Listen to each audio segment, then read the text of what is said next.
မင်္ဂလာပါကျွန်တော်နာမည်ကတော့မောင်ဝင်းမိုးပါမြန်မာနိုင်ငံလေကြောင်းနဲ့အာကာသပညာတက္ကသိုလ်မှာလေ့လာစီးပူးနေတဲ့ကျောင်းသားတစ်ယောက်လည်းဖြစ်ပါတယ် MYU Digital Scale Batch 40ရဲ့ Final Project မှာ UAV ခေါ် Unmanned Aerial Vehicle အကြောင်းကိုတင်ပြသွားမှာဖြစ်ပါတယ် Unmanned Aerial Vehicle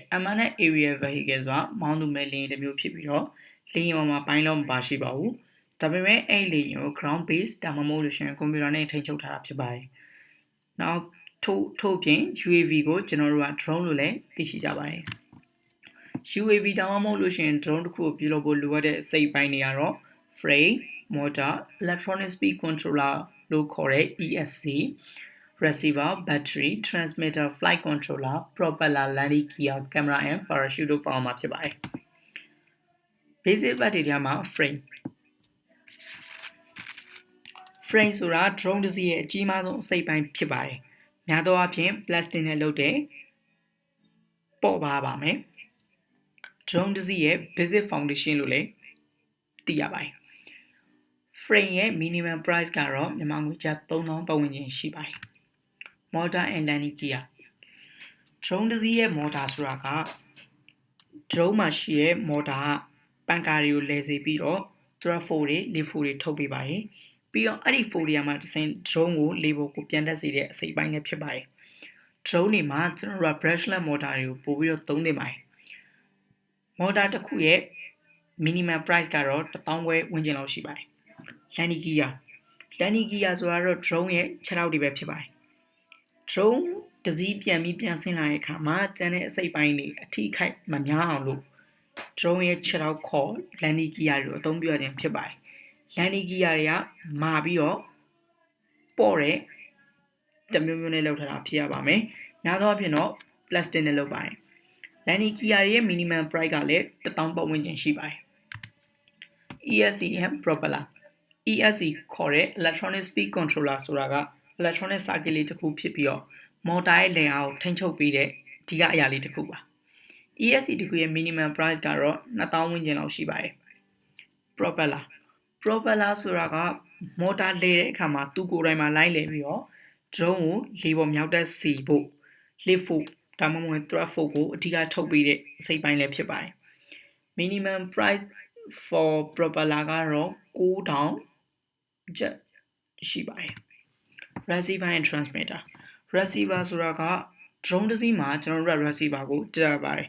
ဘာဖြစ်လို့လဲဆိုတော့ ground base ဒါမှမဟုတ်လို့ရှိရင် computer ဒါမှမဟုတ်လို့ရှိရင်ပိုင်းလောကနေပို့ပေးလိုက်တဲ့ information တွေကို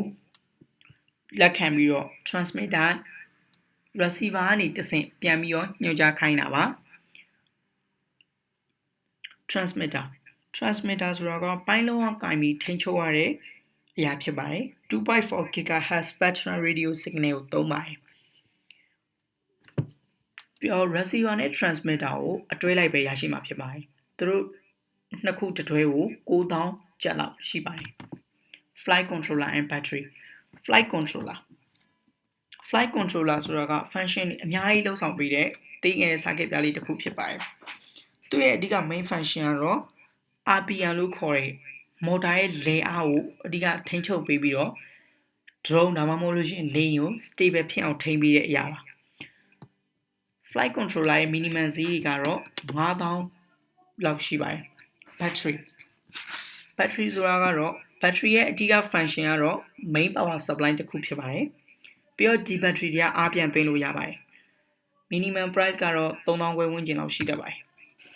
uses of drone ကျွန်တော်တို့ drone တွေကိုဘယ်လိုနေရာတွေမှာသုံးချလို့ရလဲကျွန်တော်တို့ drone တွေနဲ့အလွန်မြင့်တဲ့နေရာဟာတွေကိုအလွယ်တကူတိုင်းနိုင်ပါတယ်အကယ်လို့အဲ့လိုတိုင်းမယ်ဆိုလို့ရှိရင်လည်းလူသားတွေတိုင်းတာတဲ့ပို့ပြီးတိတိကျကျရပါတယ်ဥပမာ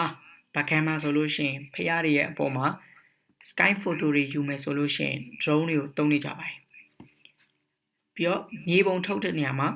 လွယ်ကူလျင်မြန်စွာလုပ်ဆောင်နိုင်ပါတယ် drone ရှိခြင်းရဲ့အကျိုးကျေးဇူးအန်ရရှိရဲ့အခြေအနေတွေကိုလူသားတွေအစား drone တွေကိုသုံးနိုင်ပါတယ်အဲ့ဒီအနေနဲ့လူသားတွေအသက်ကို save လုပ်နိုင်ပါတယ်လူသားတွေသွားလို့ဝင်လို့ထွက်လို့အဆင်မပြေတဲ့နေရာမျိုးကိုလူသားတွေအစား drone သွားပြီးခိုင်းတာလူသားတွေရဲ့အသက်အန္တရာယ်ကိုရှော့ချလိုက်တာနဲ့တူတူပါပဲ drone ရှိခြင်းအကျိုးယခုခေတ်ဆိုလို့ရှိရင် drone တွေကို military defense service တွေမှာသုံးနေကြပါပြီအဲ့လိုသုံးခြင်းအပြင်ကျွန်တော်တို့ကတစ်ဖက်ကအခြေအနေကိုလျှို့ဝှက်စွာထောက်လှမ်းနိုင်ပါတယ်မြန်မာနိုင်ငံကစိုက်ပျိုးရေးနိုင်ငံဖြစ်တဲ့အလျောက်ကျွန်တော်တို့ drone တွေကိုစိုက်ပျိုးရေးမှာလည်းအသုံးပြုနေကြပါပြီအခုလိုသုံးခြင်းအပြင်စိုက်ပျိုးရေးဝန်ထမ်းတွေပေါ်မှာရှိတဲ့ဝန်ထုတ်ဝန်ပိုးတွေရဲ့သူတို့ပေါ်မှာတက်ရောက်မဲ့ chemical effect တွေကို short ချနိုင်ပြီးတော့လူသားရဲ့ကျန်းမာရေးကိုအများကြီးထောက်ကူပြုပါတယ်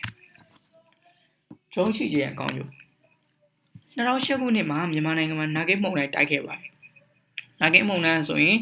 ကျွန်တော်တို့မြန်မာနိုင်ငံလူသားတွေရဲ့အသက်အိုးအိမ်စီးစိမ်ကိုဖျက်ဆီးသွားခဲ့ပါတယ်ဒါပေမဲ့အဲ့ဒီထဲမှာမတည်တည်မဲ့သိဆုံးသွားလူရှိပါတယ်ဘာဖြစ်လို့လဲဆိုတော့ကယ်ဆယ်သမားတွေမတွေးတာတော့၎င်းမမြင်ခဲ့တာတော့၎င်းအဲ့ဒါကြောင့်မကယ်မီပဲသိဆုံးသွားခဲ့ရတဲ့လူတွေရှိပါတယ်အဲ့ဒါကိုကျွန်တော်တို့ zone ကိုအစားသုံးပြီးပြန်ပြင်လို့ရပါတယ်ဘယ်လိုပြင်မလဲဆိုတော့ temperature sensor နဲ့ camera ပါတဲ့ drone ကိုအဲ့ဒီရေကြီးရေရှမ်းရေမြုပ်တဲ့နေရာတွေကိုလွှတ်ပေးလိုက်မှာဖြစ်ပါတယ်အဲ့ဒီ drone ကကျွန်တော်တို့ကိုလူတွေးပြီးဆိုတာနဲ့သူ့ရဲ့ body temperature တွေသူ့ရဲ့ movement တွေသူ့ရဲ့ location တွေပို့ပေးမှာဖြစ်ပါတယ်ကျွန်တော်တို့ location ကိုသိရပြီဆိုလို့ရှိရင်ကဲလို့ဒီလူအသက်ရှင်နေသေးရဆိုရင်ကယ်ဆယ်ရေးကိုပိုပြီးမြန်ဆောင်ရွက်နိုင်မှာဖြစ်ပါတယ်ဒါကြောင့်ကျွန်တော်တို့လူရဲ့အသက်ကိုပိုပြီးကယ်နိုင်မှာဖြစ်ပါတယ် drone တစ်စီးလုပ်ဖို့အတွက်ကြာချိန် drone တစ်စီးလုပ်ဖို့အတွက်9ရက်လောက်ပဲကြာပါတယ် drone တစ်စီးရဲ့ minimum estimated cost ကတော့မြန်မာငွေကျပ်3သိန်းခွဲလောက်ကြာပါမှာ business မှာဘယ်လိုသုံးမလဲကျွန်တော်က drone ကိုနိုင်လိုက်ဒါမှမဟုတ်ရင်တစ်နေ့လုံးဒါမှမဟုတ်ရင်တစ်လလုံးငားပြီးမှဖြစ်ပါတယ်နိုင်ပိုင်းနဲ့ဆိုရင်တစ်နိုင်ကိုမြန်မာငွေ1000ကျမှာဖြစ်ပါတယ်တစ်နေ့မှာ10 hour ပဲလုပ်မှာဖြစ်ပါတယ်အဲ့အတွက်8000ကျပ်ကျမှာပါ